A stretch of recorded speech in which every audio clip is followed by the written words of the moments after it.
Hi, everyone. Good morning. It's May the 7th, Thursday, day 52. Another stay safe at home day. Ron Crider here, your faithful servant at Indian River Shores at the Victoria.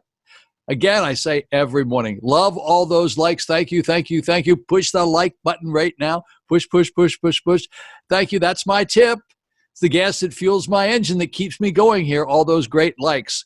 And, yesterday was a really good day for viewers as well. I think we had maybe over about 120. I have a shout out today for some special people. Lise Bowles, Cheryl, Jim, Sheila, Marie O'Brien. What a beautiful family you have on your picture. Heather, Linda B., Eileen G., Ron and Barb DuMoulin. Just a few of my next door neighbor friends and some of the people who live here in our building. Now, don't forget, a lot of you folks don't watch this all the way through because I have a thought for the day and I play a little video of the Victoria at the end of this. But if you don't get there, I'm going to tell you today, we are planning a party. We're planning a COVID-19 freedom celebration. We'll be celebrating beating the virus, and we're going to honor all of those people who gave their lives to help protect us. It's going to be a cocktail and hors d'oeuvre party. Once we're permitted to do so, we're inviting the governor. More later, tell your friends, and it will be free to the viewers of this channel. So if you watch this channel and I know who you are, it will be free to you, and I will ultimately send you out an invitation. We don't know when that's going to be. It's, we got to get through phase 2 and phase 3. Today is a really great weather day. Sunny all day today, 67 degrees at 5:30 this morning. No rain in our forecast for today. It's going to be a little bit cooler today, high 79, humidity today around 79% as well. Okay, folks, so I don't have a whole lot of things to talk about, but we won't run out of things to do today. Indian River County has a population of 154,000 people, just in case you didn't remember that. The patients are 49 men, 38 women between the ages of 8 and 94. These are the folks that have the COVID-19 virus. And Governor DeSantis says critical antibody testing is coming to avoid COVID-19 testing here in South Florida. It's coming soon. Hopefully they're going to begin to have it. I think they're going to have it like 2 or 3 places like in Miami, Tallahassee, and Jacksonville, but hopefully it will get to us. The Cleveland Clinic has begun resuming and expanding outpatient appointments, surgeries, and procedures that were paused during the COVID-19 epidemic. Of course, it's still going on, but they're going to permit you to come in and do that because they do have space available. Governor DeSantis says more restaurant capacity is on the menu for phase 2 reopening. We don't know when that's going to be, but at least we're going to have more, probably more people will be permitted into the restaurants. If I'm obsessed by anything, I'm sort of obsessed by this elite airline thing. The beat goes on with elite airlines. Now the airport is entitled to nearly $2 million in federal grants if the airline is using the airport. Now, since Elite Airways brought in over 10,000 passengers, that gives the airport the ability, because it's kind of a big airline, to get this grant. Well, talk about motivation. Hopefully this will be a win-win for everyone. Yes, the airline has paid its bill to the airport. That was the back money they owed. It looks like they're going to get the green light, and there's light at the end of the tunnel to start flying. Elite actually may start flying this Friday. Personally, I think this is a really good thing. I don't know about bringing those people in from up north, up from New Jersey and New York. I don't know if that's a really good idea. I'm just happy that it looks like they've solved their differences with the city and they can go ahead and begin to start flying eventually. Like I say, I don't think it's a great idea for them to start bringing those people down from New Jersey. That's where all those sick people are right now. Nothing against New Jersey, folks. I have great friends up there. Here's something else that has nothing to do with COVID-19, but one of the world's best restaurants might not reopen. It's in New York City. It's called 11 Madison Park. It's too bad. It's a really great restaurant. You only seat about 85 people. I love that place. Absolutely. 11 Madison Park may not reopen up there in New York City. And don't forget, this is Mother's Day weekend. So remember your mom. This is also National Nurses Week. And today is the National Day of Prayer. So that's what's happening today. And we're going to jump right into the numbers. Okay, folks, here are the numbers for today. This is Thursday. Remember, they lag by a day. Total people tested here in Florida, 482,005. Positive, 38,002. Negative, 442,049, 7.9%. Here in Florida, our hospitalizations, 6,557. Total deaths, 1,539. And now we look over here to see the number of deaths that have taken place, and this is since 5/5. There were 11 as of 5/5. That's a good drop down. Previous day, there were 22, and the day before that, there were 25. And then if we look up here for the new cases added, this is on 5/6. There were only 30 new cases added in the entire state of Florida. As I say all the time, folks, remember, average is the key to being able to have a clear head as to where we're going with this thing. So as you can see, when you start having lower numbers here, you're going, I'm now looking at the deaths, as you start having a lot of lower numbers and you average them in over the past 23 to 30 days, obviously that number will start coming down. Okay, county by county, we're going to go over to Indian River County. That's our county. All righty, Indian River County. So down here, only added one new case as of the 4th of May, only one new case. And as you can see, there's just a lot of ones and zeros here, except for that one bad day we had where we added 4 on May the 2nd. Obviously, the worst day we had was when we added 7 on March the 31st. Total 8 deaths in the state in Indian River County, 24 hospitalizations, 88 positive residents. Our median age here in Indian River County is 64 years. 49 were male and 38 were female who got COVID-19. Now we're going to go down to Dade County. Here in Dade County, we'll first take a look at what happened here on 173 new cases in Dade County. That's of May the 5th. 173. It's a little spike up from the previous day. The trend seems to be trending down, but it was a little bit bigger than the previous day. That's not so good. Positive non-residents, 139, 432 deaths, total deaths, 1,832 hospitalizations, 13,232 would be the positive residents. And the median age is 49 in Miami, in Dade County. Popping up to Broward County. Broward County had a very, very few number of new cases, added only 5 on May the 6th, only 5 new cases on May the 6th. The previous day was 64. The day before that was 108. That's one of the best days that Broward County has had in a long time, since way back in March. Positive non-residents, 136. Total deaths, 219. 1,069 hospitalizations. Positive residents, 5,417. Median age in Broward County is 50 years. Now we'll go up to Palm Beach County. Let's cross our fingers. I didn't take an early peek on these to see what was going on in Palm Beach County, so it's going to be a surprise to both of us. Well, it's not a pleasant. Oh, look at this. It is a pleasant surprise. It's so little I almost didn't notice it. On May the 6th, they only added 2 new positive cases on May the 6th. So here we are at 99 on May the 5th, and a big giant one, 170 on May the 3rd. This is fantastic. Wow, I got to look at that one more time. Only 3 new cases on May the 6th. Outstanding. 65 positive non-residents, 215 total deaths, 533 hospitalizations, 3,415 positive residents. Median age in Palm Beach is 55. Well, hooray for Palm Beach County. You guys have really done a good job. In fact, the governor was thinking about maybe taking Palm Beach County out of the list and letting them begin to open up. So we shall see. It's still, they have an awful lot of peaks here. But this is a really great day. Outstanding. Palm Beach County, let's go up to Martin County. Well, unfortunately, Martin County has popped up. They had 6 on May the 5th, 6th on May the 5th. So that's not good. The previous day, they had 4.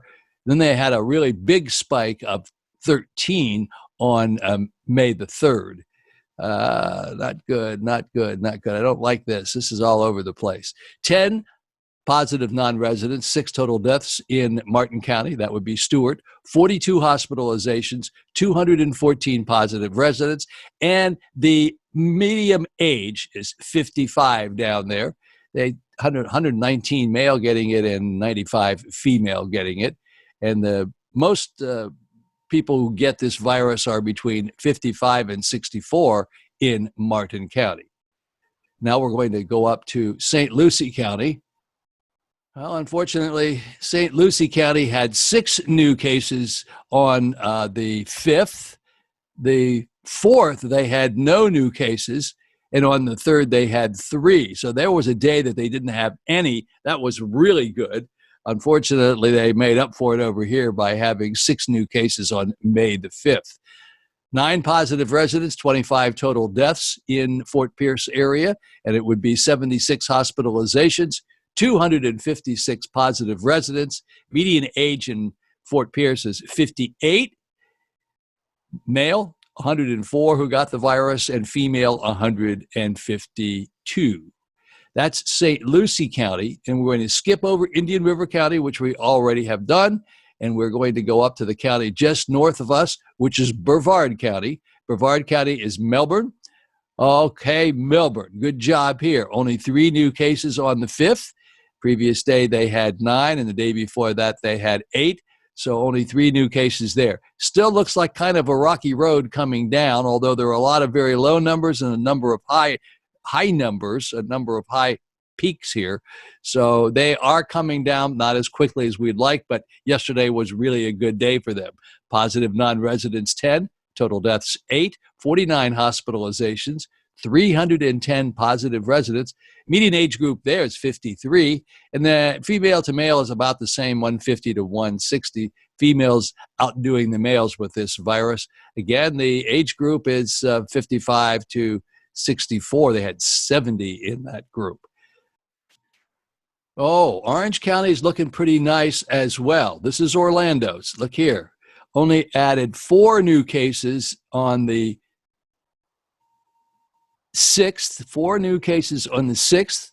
That's very good. That's one of the lowest days until you get back over here into March. So that's very good. They had a big spike over here of 17 on the 5th. But on the 6th, only 4 new cases. Outstanding. Now you can see here that in Orlando, it's the trending is coming down very nicely. And if you average all of this out, you'll see that it clearly is a strong trend that this thing is beginning to dissipate somewhat in Orange County. That's a good thing because that's where Disney is, and Disney's thinking about reopening. It's going to be a whole new place when they open. 68 positive non-residents, 36 deaths, 262 hospitalizations, 1,392 positive residents. The median age up there is only 45 years old, and the males are 714, the females 677. As you can see, the females are somewhat less there. Seems like the males are outdoing the females. And then we have, once again, the biggest age group here is 45 to 54. They have 304 cases going there. Okay, let's take a look at the big numbers again in the United States. The cases in the United States, 1,228,604. U.S. deaths, 73,431. Once again, I keep reminding you, we see all of this stuff on TV and read about it in all the credible papers. I'm not talking about the way out guys who don't have any idea what they're talking about. And don't take any information from me. I'm only reporting what I see. But there are all sorts of predictions that said we're going to have 200,000 deaths in the United States. I don't know about that. I mean, and then there are other ones that say, oh, we're probably only going to have a few more. It's really subsiding and it's going down very quickly. All I can tell you, as I've said so many times, only time will tell. Oh, I think we're moving in the right direction. Everybody's doing the best job they possibly can to mitigate this thing, but it is what it is, and we just have to live through it. And you folks that are older people like me, 70 plus, don't go out. You don't need to go anywhere. There's no reason for you to venture out. Alrighty, folks, let's take a look at the global cases. 3,768,535 total global cases, and total deaths since this started, 264,109. All right, I only have a few more little things here for the very end to do today on this wonderful Thursday. Life isn't about failing. It's about getting back up every time you fall. Life isn't about failing. It's about getting up every time you fall. Just pick yourself up and start all over again. That's what you have to do. I mean, once you fall down, I remember little kids. Remember little kids, you see that somebody fall down, fall down, and then they lay down, they start crying. That's not a strong thing to do. You just got to jump right up and start going. And you always try to teach the little kids the same thing. Oh, brush it off, buddy. Brush it off. Let's keep on going here. Let's keep going. And you got to keep these kids excited about what they're doing and forget that they have a little boo-boo when they fell. I don't mean to suggest that it's when you fall, you might not get hurt as a little kid, but you just got to give everybody the positive attitude. Obstacles are things a person sees when he takes his eye off the goal. Obstacles are things a person sees when he takes his eyes off the goal. You take your eye off the goal, all of a sudden, all you see is obstacles. You see all the things that tell you why you can't do it. And in fact, most of the time when you start out on a project and you put that project in your head, the majority of the time it will probably work. If you're a positive person and you are in touch with reality, you can make things work. I've done many, many things in my life that I didn't believe in the early stages that I could possibly do. I stuck with it. And a lot of my friends pushed me to do it. They kept saying, come on, Ron, you're on the right track. You've worked so hard to get it up to this point. Keep on going, make it happen. Just like what's going on right now. You know, this is something new to all of us, and we're all sheltered in and trying to figure out what we're going to do next and where's our next dollar going to come from. It's going to happen. You got to be positive and keep your head going all the time right now. You got plenty of time to get the cobwebs out of your head and put some good thoughts in there. Striving for success without hard work is like trying to harvest when you haven't planted anything. Got that? Striving for success without hard work is like trying to harvest when you haven't planted anything. See, if you don't plant any seeds, nothing's going to grow. And you got to plant seeds in your head to make things happen. And if you do that, they will happen. And you have to put hard work in it. All right, as I say every day, folks, at the end of this, I always say, don't be a part of the problem. Always be part of the solution. Don't be a part of the problem. Always be a part of the solution. Make this a really good Thursday today. Got a birthday party to celebrate for us this evening. That sounds like a really good idea. It's going to be a terrific weather day today. Don't forget to subscribe. Click the subscribe button. Don't forget to hit the like button. Push, like. Yep, it makes me feel really good when you do that. And I want you to have a really great Thursday. Got some more new video here on the Victoria condominium where I live, and I'm very proud to live here. And I hope your day is really blessed. Don't forget it's the National Day of Prayer. So say a little prayer today. Have a great day. Well, here we are at the Victoria in Vero Beach, 5680A1A. This is where I live. It's our beach. Look at that beautiful beach in the cabana area, in the courtyard area. So here's what's happening. I'm always curious to see how many people actually look at the end of a video. Very few people. Most people only look at the very beginning and whatever they want to see, but hardly anybody looks at the end of the video. So here's what I want you to do. I want you to send me a message and tell me, what food do you dislike most? Like a vegetable. What vegetable do you dislike the most? Also, let me know, what is your favorite restaurant in Vero Beach? And what is your favorite restaurant anywhere? And then I'm going to keep track of this, and we'll start posting some of these things on the internet here. But I'm very curious to see, first, how many people actually are going to see this and respond to it. Then let's talk about the restaurants, what restaurants you like, what foods you don't like, and let me know. And we'll post them up here, and don't forget, we're going to have that party as soon as this whole thing is over. So Again, have a really great day.